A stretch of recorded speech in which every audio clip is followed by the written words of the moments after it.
मी संघाचा फॉलोअर नाही, मी संघाच्या शाखेत कधी गेलेलो नाही, मी क्रिटिक राहिलेलो आहे संघाचा. एक्झॅक्टली आता संघाला करायचं काय आहे आणि विचार करा की तुम्ही जे करताय ते बरोबर करताय का, तुम्हाला जे करायचंय ते होतंय का. संघटना, विचार किंवा नेता या दोन निकषांवर पाहतो. एक म्हणजे त्यांचा शिष्य कोण आणि दुसरा त्यांचा गुरु. मग संघ असेल, त्यांचे जे विचार पुढे नेणाऱ्या राजकीय संस्था, संघटना आहेत, त्यांच्या पोस्टरवर हे नेते का नाही, आउटसोर्स केलेले नेतेच का आहेत. का तुम्हाला सरदार पटेलांचा पुतळा बनवावा असं वाटतो, का तुम्हाला आंबेडकरांचा फोटो वापरावा असं वाटतो. त्या तत्वांच्या चौकटीच्या बाहेर जाऊन मी नाही लावणार कोणाचा फोटो, असा फोटो नाही लावणार जो माझ्या चौकटीत बसत नाही. आज आपण ही चर्चा जी घेतो आहोत ती संघापुढची आव्हानं आणि यापुढची भविष्यातली दिशा या अनुषंगाने आपण ही चर्चा करणार आहोत. मला वाटतं आपण रवी आंबेकरांपासून ही सुरुवात करू.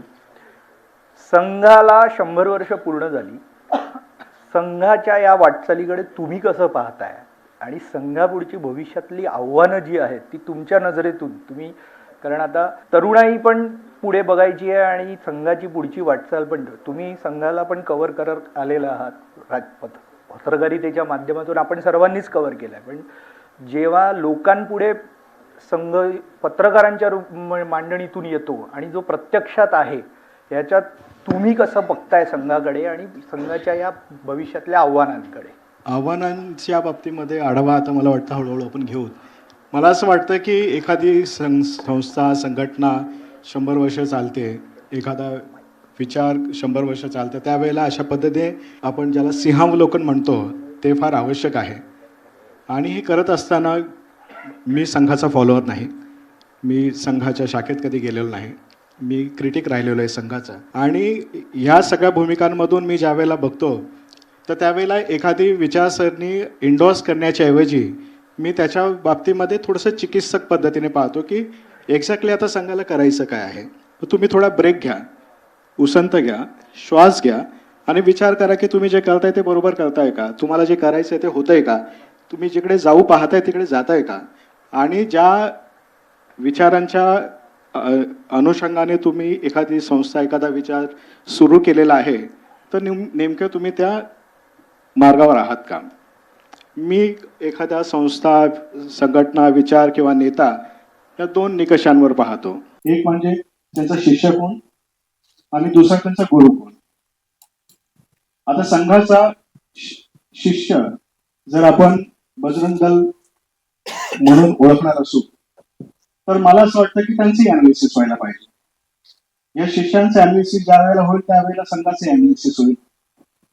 जर गुरु म्हणून आपण या सगळ्या परंपरेमध्ये आपण जर संघ ज्यांनी स्थापन केला त्यांना पाहणार असू, मग संघ असेल, त्यांचे जे विचार पुढे नेणाऱ्या राजकीय संस्था, संघटना आहेत, त्यांच्या पोस्टरवर हे नेते का नाही, आउटसोर्स केलेले नेतेच का आहेत.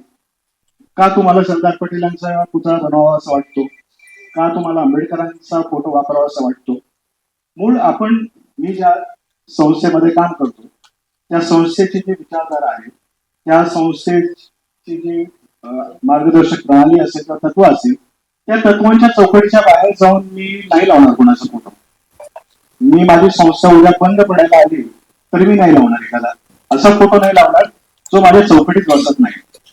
मग ही फ्लेक्झिबिलिटी आहे, संधी साधूपणा आहे, ज्याला आपण म्हणू आपण एखाद्या विचार की हा धूर्तपणा आहे.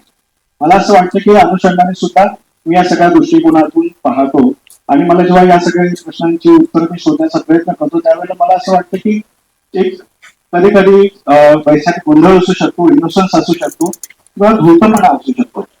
एखादी संस्था 100 वर्ष झाल्यानंतर इनोसन्स नाही राहू शकत असं मला वाटतं. तर मला असं वाटतं की कदाचित धूर्तपणा आहे की जे जे ट्रेंडिंग आहे, जे जे चालू आहे, जे चालू शकतं ते सगळे हॅशटॅग उचलायचे आणि वाढायचं. तर मला असं वाटतं की संघाची 100 वर्षाची ज्या वेळेला माझी प्रवास आपण पाहतो तर मी या सगळ्या टप्प्यांना बघून मला असं वाटतं की त्याचे अनालिसिस करायला हवं. रवीजी अत्यंत कठोरपणे केलाय, धूर्तपासून असे शब्द वापरले गेले.